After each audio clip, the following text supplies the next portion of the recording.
छत्रपती शिवाजी महाराज, महात्मा ज्योतिराव फुले, आज सावित्रीबाई फुले यांची जयंती आहे. तसंच राजमाता जिजाऊ साहेब यांची तिथीप्रमाणे जयंती आहे. तर मी त्यांना अभिवादन करते. हिंदू हृदय सम्राट, शिवसेना प्रमुख बाळासाहेब ठाकरे, धर्मवीर आनंदजी दिघे यांना वंदन करते. आणि आपले नेते आणि महाराष्ट्राचे उपमुख्यमंत्री एकनाथजी शिंदे यांच्या माध्यमातून तुमच्यापैकी ज्यांना प्रत्येकाला उमेदवारी मिळालेली आहे त्याचं मी मनापासून अभिनंदन करते आणि कौतुक करते. बऱ्याच आमच्या बांधवांनी भगवा फेटा बऱ्याच वेळा बांधला असेल, पण महिलांना भगवा फेटा बांधायची संधी उमेदवार झाल्यावरतीच मिळाली, याच्याबद्दल तुमचं मी अभिनंदन करते.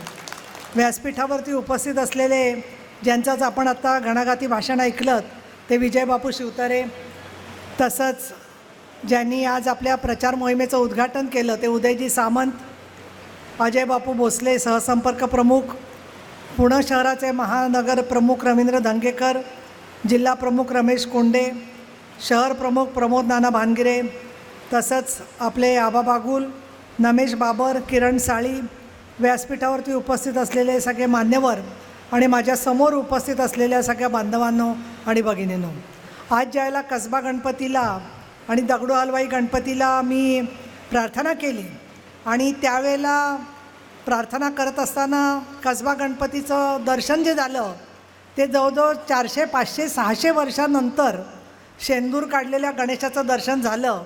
आणि त्यावेळेला मी अशी प्रार्थना केली की आमचे जे 119 उमेदवार आहेत त्या प्रत्येकाला महानगरपालिकेच्या सभागृहात बसण्याची संधी मिळावी आणि ते बघण्याची संधी आम्हाला मिळावी, अशा प्रकारची प्रार्थना मी श्री गणेशाकडे केलेली आहे. आणि ही खरी करण्यासाठी इतिहासाने तुमच्यावरती फार मोठी जबाबदारी टाकलेली आहे. याचं कारण असं की पुणे शहरामध्ये हे शहर, पुणे शहर शिवसेना प्रमुख बाळासाहेब ठाकरे यांचं आवडतं शहर. तुमच्यापैकी काहींना माहिती असेल, काहींना माहिती नसेल. अगदी थोडक्यामध्ये पण मी थोडं शिवसेना प्रमुखांचं पुण्याशी असणारं खास प्रेम तुम्हाला सांगणार आहे. आणि त्याच्यामध्ये बाळासाहेब ठाकरे यांचा जन्म पुण्यामध्ये झालेला आहे. काही गावातल्या लोकांनाही माहिती आहे की बालपण त्यांचं पुण्यामध्ये गेलं. आणि कधीही सभा झाली की अलका टॉकीजच्या चौकामध्ये माननीय साहेब ज्यावेळेला सभा घ्यायचे त्यावेळेला त्या सभेला गेलेले हजारो शिवसैनिक तिथे येत असत. आणि मुंबई पुणे मार्ग ज्यावेळेला करण्यात आला त्यावेळेला हे शहर मुंबईपासून जायला 7-7 तास लागायचे.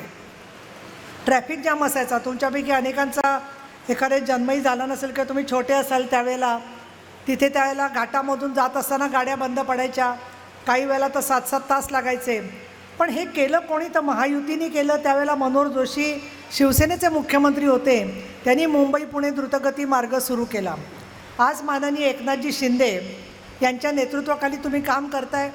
लोक तुम्हाला प्रश्न जरूर विचारणार आहेत. तुमच्यापैकी काहींना भाषणाचा अनुभव असेल, काहींना भाषणाचा अनुभव नसेल. पण तुम्हाला मी छोटे 2-3 गोष्टी सांगणार आहे की ज्याचा तुम्हाला मोहिमेमध्ये उपयोग होईल. एक तर तुमच्या प्रत्येकाने तुमचा नंबर आमच्याकडे आहे आणि आमचेही ऑफिसचे नंबर आहेत तुमच्याकडे. त्याच्यावरती तुमचा परिचय थोडक्यामध्ये 5-6 ओळीमध्ये लिहून पाठवायचा आहे की जो आम्ही वर्तमानपत्रात देणार आहोत, बाकी आपल्या मीडिया टीमकडे देणार आहोत. आणि त्या नंबरला ज्यांना वाटत असेल की सोशल मीडिया जोडून घ्यायचा आहे तर खास करून त्याच्या कॅम्पेनसाठीसुद्धा आम्ही तुम्हाला संपर्क देऊ की तिथे तुम्ही व्हिडिओ पाठवू शकता की जेणेकरून सोशल मीडियावरती ते मोठ्या प्रमाणात मिळू शकतील. दुसरं म्हणजे प्रचार साहित्य जे पक्षाकडे येईल ते तुमच्याकडे पाठवण्याची व्यवस्था आम्ही करू. आणि तुम्ही गडबडीत असाल तर तुमचा एक तरी व्यक्ती असा नंबर द्या की जो माणूस आम्हाला उपलब्ध असेल. आणि तिथे समजा कोकणात काम केलेले आपले आमदार येणार असतील किंवा विदर्भ मराठवाड्यातले येणार असतील तर त्यांना तुमच्याकडे पाठवण्यासाठी तारखांचं संयोजन करून कार्यालयाची उद्घाटनं असतील, रॅलीज असतील, याची संपूर्ण रूपरेषा आपल्याला पुढच्या 2-3 दिवसात तयार करायची आहे. त्या दृष्टीने तुम्ही परवानग्या काढून ठेवा. माझं तुम्हाला असं सांगणं आहे की 6 तारखेपासून जसं तुमची कॅम्पेन चांगली होईल, अजून जोरात येईल, त्यानुसार काही छोटी मैदानं, हॉल, काही मोठी मैदानं अशी बुक करून ठेवा, परवानगी काढून ठेवा. त्याच्यासाठी आम्ही तुम्हाला मदत जरूर करू. पण माझी तुम्हाला तर अनुभव सगळ्यांना आहे, पण मला सांगायला पाहिजे की पुढच्या 2 दिवसामध्ये तुमची एक मोठी जीपमधून आणि मोटरसायकलवरून रॅली निघणं अत्यावश्यक आहे की जेणेकरून सगळ्या उमेदवारांपर्यंत चालत जाण्याच्या अगोदर तुम्ही उमेदवार 4 जणं 3 जणं एकत्र आहात हे दिसलं पाहिजे सगळ्यांना. हे अत्यावश्यक आहे, कारण आपला उमेदवार दिसलाच नाही तर उमेदवार भेटेपर्यंत 8 दिवस गेले तर तोपर्यंत मतदारांचा विश्वास जो असतो तो डळमळीत होत असतो. दुसरं मी तुम्हाला सांगेन की पाण्याचा प्रश्न काही ठिकाणी आहे. त्याच्याबद्दल मला इथे सांगायचं की माननीय शिंदेसाहेबांनी यशोदामध्ये बैठक झाली होती त्यावेळेला मला ते विचारत होते की किती धरणं आहेत पुण्याच्या पाशी, आणि जवळजवळ 10-12 धरणं असूनसुद्धा पाणी पुरत नाही आहे. त्यावेळेला अशी कल्पना साहेबांच्या मनामध्ये आहे की पुण्यासाठी पाणी टंचाई कमी करण्यासाठी काही लागली तर नवीन धरणं बांधायची, अशा प्रकारचं स्वप्न माननीय शिंदेसाहेबांचं आहे. तर तुम्हाला फार काही बोलता आलं नाही त्या विषयावर, तरी पाणी गळती थांबवणं महिलांच्या दृष्टिकोनातून आणि नवीन धरण पुणे महानगरपालिकेच्या मार्फत आम्ही तुम्हाला देऊ हे सांगायला काही हरकत नाही आहे. अगदीच कोण अल्पशिक्षित असतील तर धरण काय कळलं नसेल तर विचारून घ्या. त्याप्रमाणे पाणी साठवलं जातं जेणेकरून सगळ्यांना पाणी ते शेतकऱ्यांबरोबर मिळू शकतं. त्यामुळे हा एक विषय मला असं वाटतं वचननाम्यात येईलच, परंतु तुम्ही आश्वासन लोकांना देऊ शकता, कारण वडगाव शहरी आहे, गोखले नगर आहे, बऱ्याच भागामध्ये महिला पाण्याच्या प्रश्नामुळे त्रस्त आहेत आणि ते विचारतील मग आत्तापर्यंत आम्ही इतक्या लोकांना निवडून दिलं त्यांनी का प्रश्न सोडवला नाही.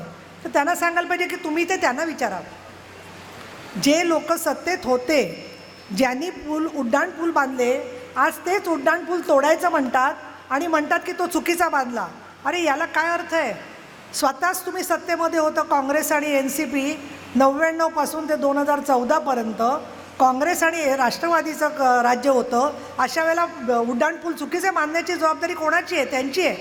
आणि नंतरच्या काळामध्ये सातत्याने हेच आताचे मंत्री महोदय मुरलीधर मोहोळ हे पुणे शहराचे महापौर होते आणि त्यांनी हा प्रश्न का नाही सोडवला, हा त्यांच्या उमेदवारांना प्रश्न विचारणं फार गरजेचं आहे असं मला वाटतं. दुसरं मी तुम्हाला सांगेन की STमध्ये महिलांना मोफत अर्धं तिकीट झालेलं आहे. मोफतच प्रवास सगळ्यांना मिळतो, अर्ध्या तिकिटात जाता येतं. त्यामुळे नवरा बायको दोघं निघाले तर बायको म्हणते की तुम्ही कशाला येता, मीच जाऊन येते कमी पैशामध्ये. ज्या तीर्थक्षेत्राला जावं तिथे शेकडो बायकांची गर्दी असते किंवा काही काही म्हातारे नवरा बायकोही आलेले असतात फिरायला म्हणून दोघंजणं, कारण त्यांना शिंदेसाहेबांमुळे वेळ मिळतो कमी पैशात प्रवास करण्याचा. तर आपलं इथे शासन आलं की महानगरपालिकेच्या PMPL बसमध्ये सुद्धा महिलांना आपण अर्धं तिकीट ठेवू अशा प्रकारचं आश्वासन महिलांना कळेल असं साध्या सोप्या भाषेमध्ये तुम्ही सांगा. ते आपण वचननाम्यामध्ये घेऊ आणि त्याचा महिलांना उपयोग होईल. याचं कारण असं की गरीब लोकांना 30 रुपये 40 रुपये हे तिकीटसुद्धा खूप अवघड येतं. मी खूप महिला बघते घर कामगार सकाळच्या वेळेला की त्या चालत असतात, त्या चालत जात असतात, 5-5 6-6 किलोमीटर चालत असतात आणि सरासरी काढली तर गरीब माणूस हा 10 किलोमीटर पुणे शहरात कामासाठी चालतो असं उदाहरण आहे. त्यामुळे या महिलांना दिलासा देण्यासाठी आपण सगळ्या महिला शक्ती आणखीन आपले बांधव मिळून याचासुद्धा आपण मागणी करू आणि मला खात्री आहे की आपलं या ठिकाणी बहुमत आल्यावर आपल्याला पहिल्यांदा जे ठराव करून घ्यायचे आहेत त्याच्यात निश्चितपणाने हा ठराव आपल्याला करता येईल. तिसरं म्हणजे अपघातमुक्त पुणे शहर. आणि नवले पुलाच्या इथलं आपण पाहिले अपघात कसे भयंकर झाले. छोटी छोटी मुलं, महिला, सामान्य लोक मोटरसायकलवरून जात असताना त्यांच्या डोक्याचा चेंदामेंदा होतो, अशी उदाहरणं आपण पाहिली. तर आपले प्रताप सरनाईकच परिवहन मंत्री आहेत. तर हे पुणे शहर अपघातमुक्त होण्यासाठी आम्ही प्रयत्न करू आणि वाहतुकीचा प्रश्न सोडवण्यासाठी आम्ही स्वतः तुम्ही नगरसेवक म्हणून आम्ही लक्ष घालू हे सुद्धा आपण खास करून सांगू शकतो. चौथं जे आहे ते म्हणजे बाळासाहेब ठाकरे, हिंदुहृदय सम्राट बाळासाहेब ठाकरे यांच्या नावाने दवाखाने झाले पाहिजेत अशा प्रकारचा निर्णय आपले मंत्री महोदय प्रकाश आंबेडकरांनी आणि सरकारने घेऊन जवळजवळ 6 महिने होऊन गेलेले आहेत.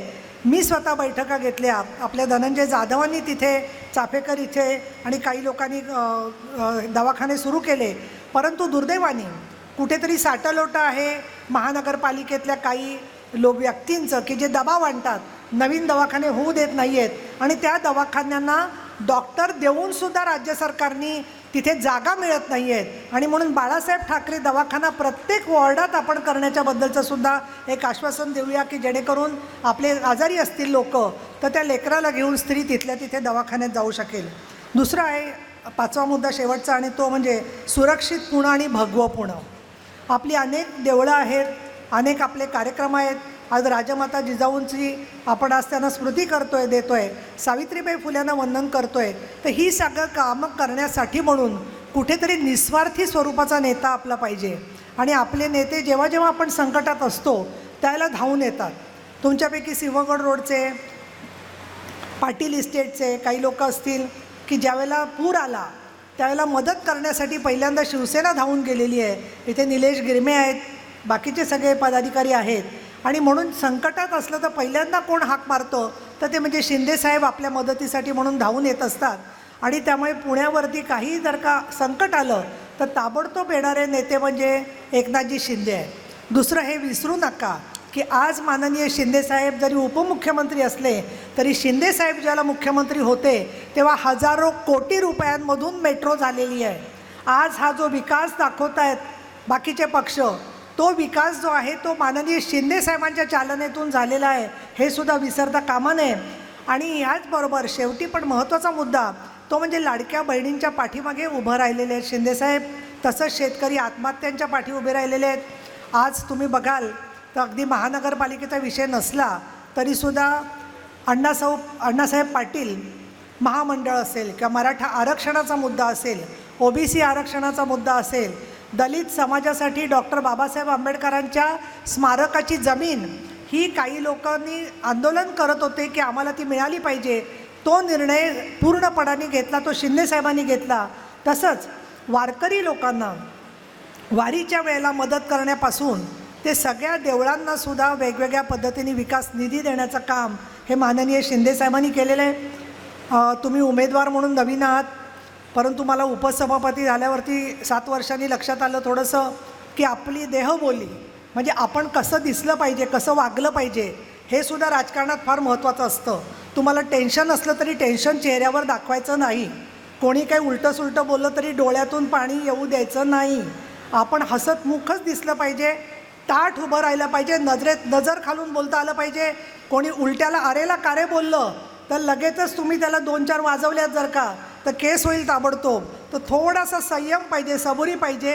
पण खूपच अपमान करायला लागलं तर तुम्ही तिथून भगवा मार्च काढा दुसऱ्या दिवशी की तिकडे शेकडो शिवसैनिक ज्यावेळेला जातात त्याला आपोआपच ते 10 वेळेला विचार करत असतात. आज आम्ही येत असताना पाहिलं की आमच्या गाड्या जात होत्या तर लोक रागाने बघतात पुण्यात एरवी वाहतुकीच्याकडे की जर का कोणाची गाडी दिसली अशी पोलीसवाले बरोबर असलेली. पण आज सामंतसाहेब आणि आमच्या गाड्या जात असताना लोक आनंदाने हात हलवत होते, कारण हे पुण्यावरचं दुसऱ्या पक्षाचं संकट दूर करा आणि धनुष्यबाण घेऊन या हे त्यांना सांगायचं होतं. हे सुद्धा लोकांच्या डोळ्यावरती आणि चेहऱ्यामध्ये आम्ही दिसलेलं आहे. पॅनेलमध्ये असणाऱ्या 4 लोकांनी एकमेकाशी समन्वय ठेवला पाहिजे. त्याच्यामध्ये एक पुढे जाईल, तुम्ही असं करणार नाही पण तू कशाला हे करतोस, त्याचा प्रचार करतोस, आपण क्रॉस वोटिंग करूया. तर कुठलीही गोष्ट शिंदेसाहेबांपासून गुप्त राहत नाही.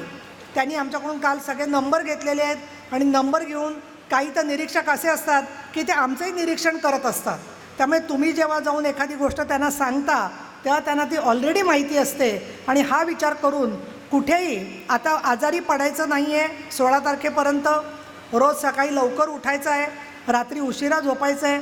आणि हे सगळं करून बाकीची कुठली ज्या गोष्टी असतील, लग्न कार्य आहेत, इतर गोष्टी आहेत, बाकी जे प्रचारक आणि समर्थक आहेत त्यांना मला खास करून सांगायचं की शिवसेनेचं नाव खराब होईल असं दुसऱ्यांनी षडयंत्र रचलं तरी आपण त्याच्यात अडकायचं नाही आहे, हे खास करून लक्षात ठेवा. मला इथे सांगायला अतिशय आनंद होतो की 119 आपले उमेदवार आहेत.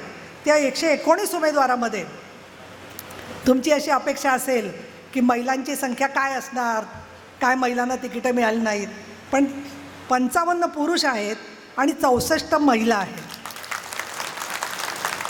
आणि अर्थात जास्त महिला देत असताना आमच्या बांधवांनी त्यांच्या कुटुंबातल्या, त्यांच्या ओळखीच्या कार्यकर्त्यांनाही तिकीटं दिलेली आहेत.